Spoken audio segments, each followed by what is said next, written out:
Sumiati dari Puskesmas Karangampel akan memberikan informasi kesehatan haji, di mana ibadah haji mensyaratkan kesanggupan kesehatan fisik dan jiwa, ekonomi, dan ilmu agar jamaah haji dapat mencapai kesempurnaan ibadah. Vaksinasi bagi jamaah haji yaitu pertama, vaksinasi meningitis. Tujuannya untuk memberikan kekebalan tubuh terhadap penyakit radang otak. Vaksinasi diberikan selambatnya 10 hari sebelum keberangkatan dan vaksinasi ini bertahan selama 2 tahun. Yang kedua yaitu vaksinasi influenza. Tujuannya untuk memberikan kekebalan tubuh terhadap penyakit influenza dan vaksinasi influenza ini bertahan selama 1 tahun. Yang ketiga yaitu vaksinasi COVID-19 dengan tujuan untuk memberikan kekebalan tubuh terhadap penyakit COVID-19. Cara mandiri mengatasi penyakit dengan tujuan agar jamaah haji dapat memberikan pertolongan pertama untuk dirinya sendiri. Di antaranya yaitu batuk dan pilek ya. Batuk dan pilek di sini hindari es dan debu. Kemudian menggunakan masker. Jika masker basah, maka masker diganti dengan masker baru. Istirahat yang cukup, minum obat batuk pilek dan vitamin, dan makan teratur. Yang kedua yaitu tekanan darah tinggi dan jantung. Dengan minum obat yang teratur, yaitu penurun tensi dan obat jantung, dan mengurangi garam, kopi, daging kambing, dan jangan lupa pikiran harus tenang. Kemudian penyakit asma. Asma di sini adanya penyempitan pada saluran pernafasan, ditandai dengan sesak ya. Hindari es dan debu, istirahat yang cukup, pikiran tenang, minum obat asma atau pelega nafas. Kemudian penyakit gastritis atau MAH. Adanya asam lambung yang meningkat.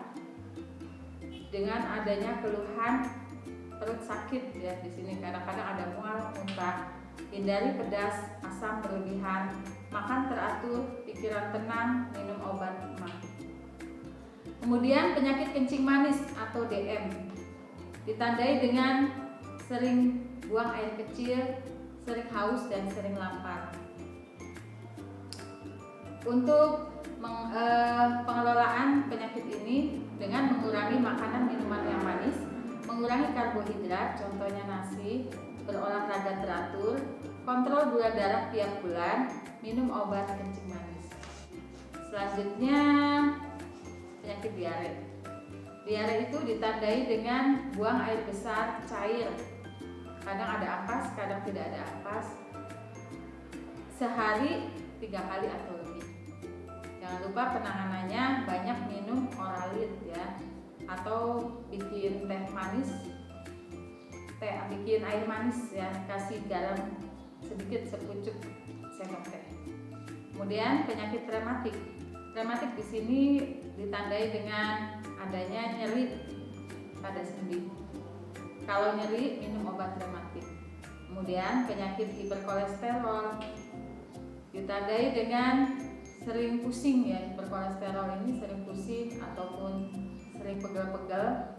Dan untuk penanganannya dengan mengurangi alpukat, merah telur, duren, kulit, otak. Dan dengan olahraga teratur, kemudian jangan lupa cek kolesterol, minum obat penurun kolesterol. Dan penyakit TB, di sini TBC ya, adanya infeksi pada paru-paru. Untuk pengobatannya harus minum obat teratur selama 6 bulan. Kita tahu bahwa di mana derajat kesehatan itu dipengaruhi oleh yang pertama itu perilaku ya. Perilaku itu 30%, kemudian lingkungan 40% ya.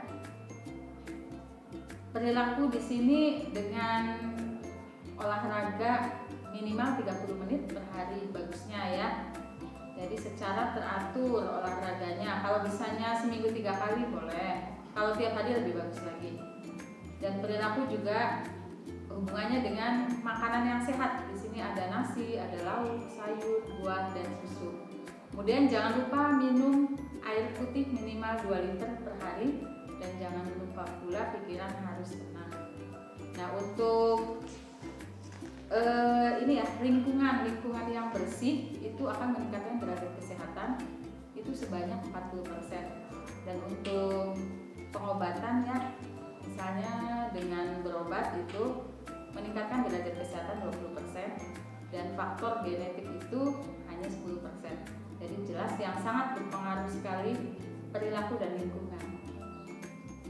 Khusus untuk wanita usia subur yaitu 15-45 tahun, obat penunda haid diminum 7-10 hari sebelum waktu haid yang akan datang, dan berhenti 3 hari sebelum waktu haid yang diinginkan.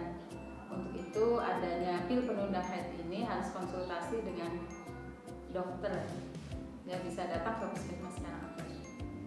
Jangan lupa jamaah haji saat di pesawat itu mengunyah permen karet ya saat pesawat naik, atau adanya gerakan falsafah manuver.